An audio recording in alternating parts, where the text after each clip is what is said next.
কিসের বড়াই, কিসের দেমক, হোয়াই ইউ আর প্রাউড, কিসের গর্ব করছো?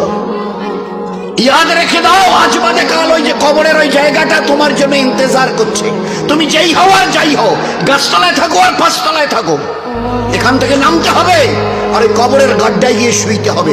কেউ দুনিয়াতে রুখনেওয়ালা নেই। কবর প্রতিদিন ডাক দিয়ে বলে আনা বাইতুদ দুধ। প্রত্যেকের কবর প্রত্যেককে ডেকে বলে, ও আল্লাহর বান্দা, জানো আমি পোকামাকড়ের ঘর, পোকামাকড়ের ঘর। তুমি তো সেই বান্দা যে একটা মশা কানের পাশ দিয়ে উড়ে গেলে তোমার ঘুম বন্ধ হয়ে যায়, চোখ মিলে যায়।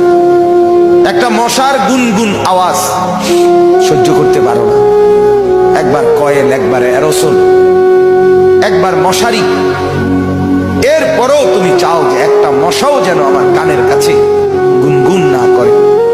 তো 5 ঘন্টার ঘুমের জন্য, 6 ঘন্টার ঘুমের জন্য বান্দা এই যত্ন নিলা, অনন্তকাল কিংবা বছরের পর বছর কবরের যে ঘুম দিবা, পড়ে থাকবা সেই ঘরে, পোকা মাকড়ের ঘর, সেই ঘরে তুমি ঘুমাইবা কেমনে, থাকবা?